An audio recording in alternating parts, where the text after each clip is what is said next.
News Live pu tabiriba pumnamakpu ahanbamakta kurumjari.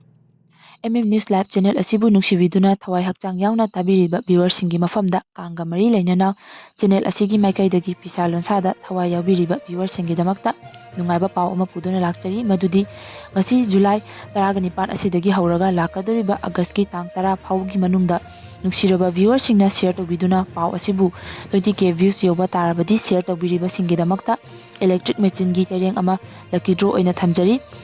Channel asibu nungsibiduna paw asibu tabiriba viewersingna share tobiriba singna e haina comment thambiramu hariba lucky draw asi lakadoriba August ki tang 30 da ochagani share tobiriba viewersingna hariba lucky draw asibu tobiduna aikoina thamjariba electric terengi mapu oibiu haina channel asigi maikaidagi nolukchari. Makha tarakpo oina hojik maru oiba paw Chief Minister unaduna Jenims ki award apa kayagi matangda khanakre NEET exam state topper Javetpu pukning thogatkre Manipur gi private hospital singda health card sing chatnaroi dauri lambida gunda singna gari amadagi lupa 15 rom lauri nongju mifamda government na Manipur gi matangda pakhum pigadra Gaurab Gogoi Kotuna MP bu army gi mayokta leiba oina uhananaba hotnarakpa laibak thibani. Kurumjari News Live ki numidangi paw tabiriba pumnamakpu taramno okchari hojik paw sandokna pijari. Chief Minister go unaduna Jenims ki award apa kayagi matangda khanakre Manipur Sarkar gi Medical Institute ama oiriba Jawaharlal Nehru Institute of Medical Science Jenims ki hojik leiriba award apa singi matangda ngasi Jenims Teacher Association gi mihu chinga Chief Minister ga yumnam kemchan ga unaduna khanakre hairi ngasi nungthil Chief Minister Secretariat ta pangthokiba mifam amada Manipur Sarkar gi maikaidagi Chief Minister Y Khemchan Health ki Commissioner Jenims ki Director amadi Deputy Director Jenims ki Medical Superintendent amadi atai official kaya saruk yaki ngasi gi thorom aduda Jenims Teachers Association gi maikaidagi Association asigi President Professor K.H. Achauba amasung General Secretary Associate Professor Pahel Saibam amasung atai office biar kayana saruk yaki hairi mifam aduda Jenims Teachers Association gi maikaidagi Jenims ta hojik leiriba infrastructure asi matamga chunaba maongda upgrade tauba amadi hospital asigi watliba infrastructure sing amadi men power sing mensinbada natana process asi athuba matamda loisinbinaba wafamsu mahakna thamki loinana Jenims asi society gi makhada leirambadagi ing 2012 gi December da hospital asi state sarkarna loksinduna health department ki makhada leiraki khongthang asigi makhada Jenims ki teaching amasung non teaching staff sing state absorb tawbagi process mapung fana loisin dana leiba asina maram oiraga staff singna thengnariba khudongchadaba kaya adu mayek sengna thambaga loinana process asi athuba matamda loisin binaba wafamsu thamki hairi. Hospital asigi award apa singi matangda khanakhiba aduda Chief Minister na Jenims Teachers Association gi maikaidagi hospital asida leiriba infrastructure amasung main power gi award pasing asi mensinbagi mathakta patient care facility hena fagalhannaba amadi patient friendly environment ama lehanabagi matangdasu kupna khanakre hairi. NEET exam state topper Javetpu pukning thogatkre Kaisampat junction da leiba chemistry one stop solution hariba medical coaching asigi mahiroi Javet Hasanna NEET UG 2013 exam da Manipur gi oina state topper oirakpada coaching center asina nungaiba phongdokpaga loinana khudolpot piduna pukning thogatkre ngasi Manipur Press Club ta paumisinga unaba amada chemistry one stop solution gi founder Laishram Krishnananda Singhana hai mamang sahidasu coaching center asidagi Erwin Khundrakpamna state topper oirakhibani anirak suba oina handaki NEET UG 2013 asidasu coaching center asidagi Javet Hasanna state topper oire Javed Hasan apokpa MD Tahirna handaki exam asida Chatret ka kungi manungda Tatru ka tara fangkibani All India apigane ranking da Chatret lising taret ka chamaga mangani Javed na state topper oirabasu All India kotada adum chatkani Javed Delhi dagini Jenims ta BDS tamlaga leibani mahakna Moirang Ningthau leirakta bharada leiduna chemistry one stop solution hairiba coaching center asida coaching tawraba matung coaching center asidagi state topper ama oirakpa asi yamna nungai bafawi makha tanasu coaching center asidagi topper kaya puthokpa ngamna baleptana hotnagani hainasu mahakna makha tana phongdoki liklaiba kauba Manipuri feature film gi yafa thongni pangthokre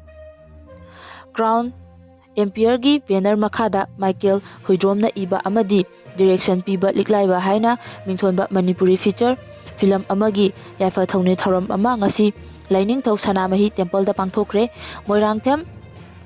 Jila ngambana producer oiriba film asida Oliver Narmada Kajal Lalitabi Loitongbam Borendra Estrela Thaunau jamna chingba kayana maru oiba role sing lori MSF ki thongmi singna ZEO office ta memorandum pisinkre MSF na changsilakpa khongjanggi saruk ama oiba class 5 tagi 12 faubagi curriculum amasung syllabus ta drug abuse prevention yauhallu haiduna ngasi MSF Imphal East District ki thongmi singna Porompata leiba ZEO office ta memorandum pisinkre khongchat aduga mari lainana MSF Imphal East District Committee gi President Waikhom Senana hai Mahairoi sing drug ki khayatagi kanabagi dama class 12 faubada leiriba mahairoi singbu makhoigi syllabus ta natraga subject ama oina drug sijinnabada manghalakpa kaya adugi matangda tamhanba haibasi yamna maru oi tungi yumbi oirakadawriba mahairoi singbu kananabagi damakta MSF na ing 2010 gi October 18 da campaign haudoktuna tongan-tonganba awareness program sticker campaign rally essay writing competition na chingba kaya pang thoktuna drug ki mayokta khongjang kaya sangsinduna lakli Manipur gi oiba fibam asi lusilakpana maram oiraga aikoina khongthang asi lokhatlakpani amuka hena kiningai oiribadi ngasigi mahairosingda nisagi potlamsing asi yamna laina phanghanba amadi nisagi iroinana leiriba miyoisingda use first and pay letter haiba anauba kanglon ama chat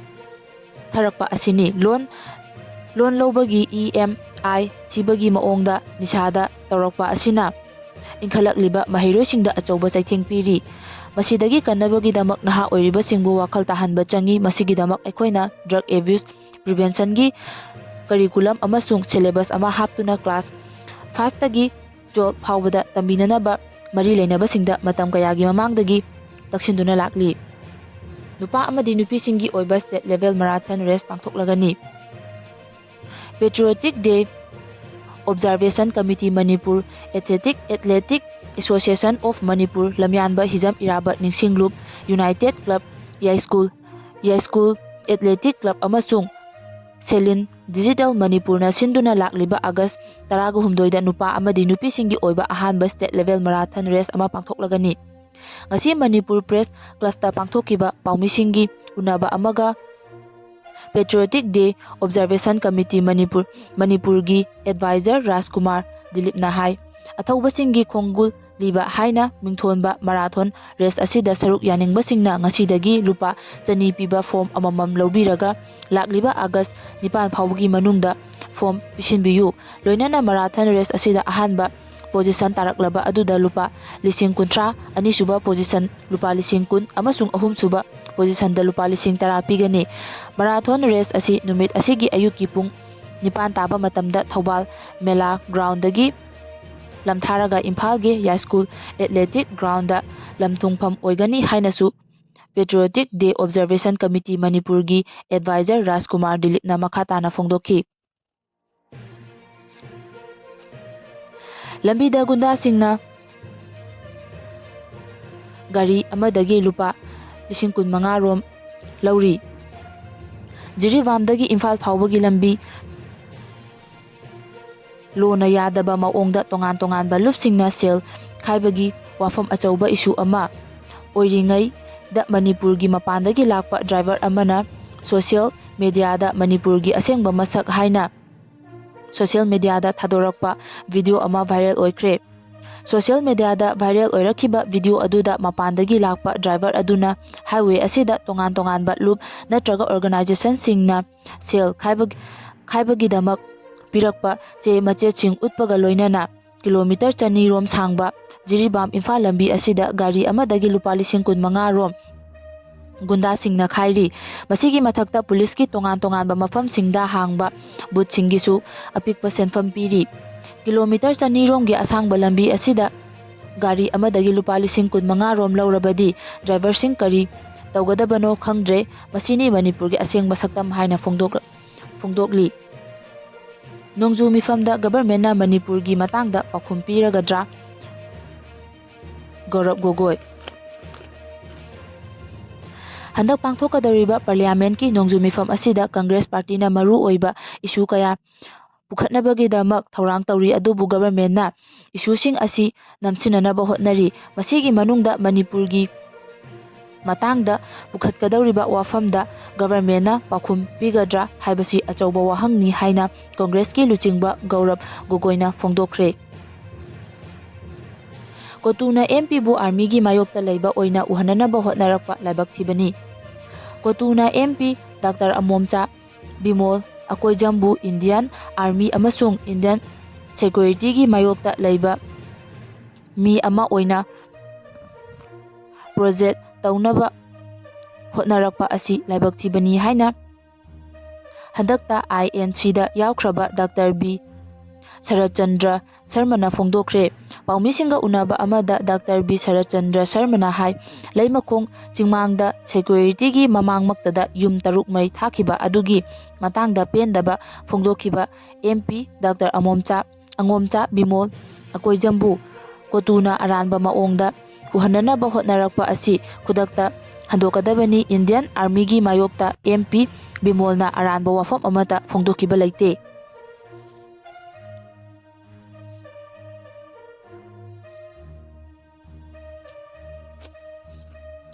Manipurgi private hospital singda health card sing chatnaroi dauri. State asida leiriba private hospital ayambada Ayushman Bharat Pradhan Mantri N Arogya Yojana PM-JAY amadi Chief Minister gi Hakselgi Tengbang CMHT Card mathang tha Augustki ahanba chayoldagi chatnadabagi fivamda leire haina thajaba yaba paugi likhunchingna fongdorakli. Karigumba state asida leiriba private hospital singda card asi chatnakidaba thoklabadi card asigi khudongchaba fangliba lairabagi pankhaigi makhada leiba miyoi kayagi maraiba kari oirakani haiba tamba ngamdaba fivamda leiri. CMHT gi oinadi cancer, kidney, neurology amadi heart ki anaba sing khaktamak private hospital singda layengbagi khudongchaba piribani adubu PM-JAY gi oinadi anaba khudingmak card asina konsilibani. Manipurda leiriba ayamba lanai hospital sing card asigi khudongchaba fangnanaba empanelled tawbani. Sangai Express na phangba pau amana hai Hakselga mari leinaba card asigi beneficiary oirabasing card ani asigi makhada hospital singda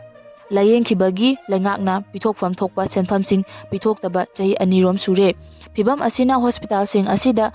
card sing asigi khudongchaba makhatana piba ngamdabagi phibamda leirakpani. Card asi maru oina kidney dialysis tawriba anaba singda chauna khudongchaba piri haiba wafam thamladuna paugi likhun singna hai card asi pairabadi kidney dialysis tawbada lemna tawri card paidaba singi oina lengakna kidney dialysis taw bagi lepa mamal asi lupa 2,200 oiri.